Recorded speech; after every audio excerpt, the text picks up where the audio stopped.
जय महाराष्ट्र मित्रांनो, आताच्या या क्षणाची सर्वात मोठी आणि निर्णायक राजकीय बातमी थेट दिल्लीच्या कायदेशीर वर्तुळातून आणि महाराष्ट्राच्या राजकीय पटावरून समोर येत आहे।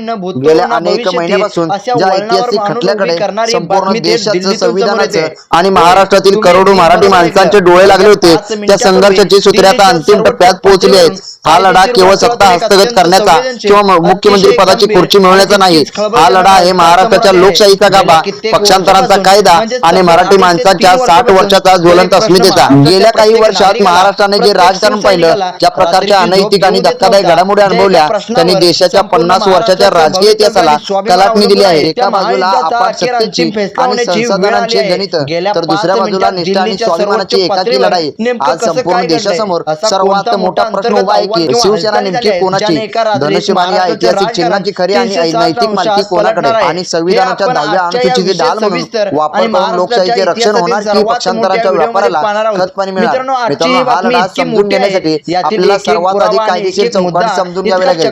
जेव्हा हे प्रकरण दिल्लीतील सर्वोच्च न्यायालयाच्या 5 न्यायाधीशांच्या घटनापीठासमोर गेले, तेव्हा देशातील आघाडीच्या कायदेतज्ञांनी एकच कळीचा प्रश्न विचारला की तिकिटावर निवडून आलेले काही आमदार म्हणजे संपूर्ण मूळ पक्ष असतो का? संविधानाच्या दृष्टीने विधिमंडळ पक्ष आणि मूळ संघटनात्मक पक्ष या दोन पूर्णपणे भिन्न गोष्टी आहेत। विधिमंडळ पक्ष म्हणजे केवळ 5 वर्षासाठी निवडून आलेले लोकप्रतिनिधी असतात, तर मूळ राजकीय पक्ष हजारो लाखो कार्यकर्त्यांच्या रक्ताने आणि घामाने उभा राहिला असतो, जिची स्वतःची घटना आणि विचारसरणी असते। जर उद्या काही आमदारांनी पैशाची किंवा सत्तेच्या बळावर मूळ पक्षावर हक्क सांगायला सुरुवात केली तर या देशातील कोणत्याही पक्षाची रचना सुरक्षित राहणार नाही। संविधानातील 10व्या अनुसूचीचा मूळ उद्देश असा राजकीय व्यापार आणि पक्षांतर रोखणे आहे, परंतु हा संघर्ष केवळ आजच्या या राजकारणात नाही, आपल्याला 1966च्या इतिहासात जावे लागेल, जेव्हा वंदनीय बाळासाहेब ठाकरेंनी मराठी माणसाच्या स्वाभिमानासाठी शिवसेना नावाच्या वादळाला जन्म दिला। बाळासाहेबांनी सामान्य टपरीवाला, रिक्षाचालकवाला आणि सामान्य कार्यकर्त्याला आमदार खासदार बनवले। ज्या धनुष्यबाण चिन्हाला बाळासाहेबांनी पूजले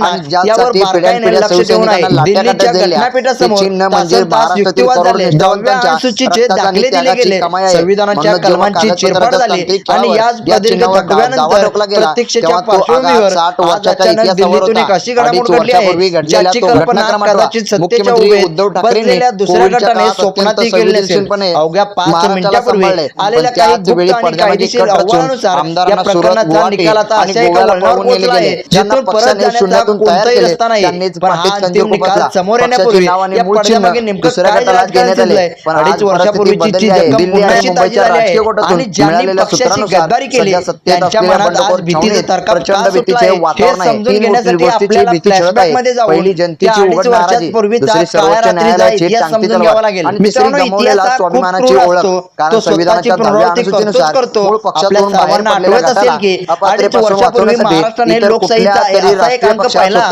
ज्याने संपूर्ण जगाला जर सर्वोच्च न्यायालयाने एका बाजूला महाविकास आघाडीचे सरकार मांडली चालले होते, उद्धव ठाकरे मुख्यमंत्री होते, अत्यंत लोकप्रिय काम करत होते, कोविडच्या काळात ज्यांनी ज्या प्रकारे दुसऱ्या पक्षात विलीन होणे त्याची कौतुक देशातच काय तर जगात झाले, दुसऱ्या पक्षात विलीन व्हावे लागले तर एक अत्यंत भयंकर कट रचना झाला होता। सत्तेचा हाव आणि दिल्लीच्या शक्तीचा पाठिंबा घेऊन संविधानाचे मूल्य आणि जनतेचा विश्वास जेव्हा पणाला लागतो, बंडखोरी केली, सर्वोच्च न्यायालय आणि जनतेचे न्यायालय हे अंतिम न्यायपीठ ठरते। तुम्हाला काय वाटतं? संविधानाच्या या कसोटीवर विजय कोणाचा होणार? तुमचे मत कमेंट बॉक्समध्ये नक्की सांगा। व्हिडिओ आवडला असेल तर लाईक करा, शेअर करा आणि चॅनलला सबस्क्राइब करायला विसरू नका। आणि त्याचबरोबर तुम्ही जर उद्धव बाळासाहेब ठाकरेंचे कट्टर कार्यकर्ते असाल तर उद्धव बाळासाहेब ठाकरेंचे कट्टर कार्यकर्ता असं कमेंट करायला विसरू नका आणि आपल्या चॅनलला सबस्क्राइब करायला विसरू नका।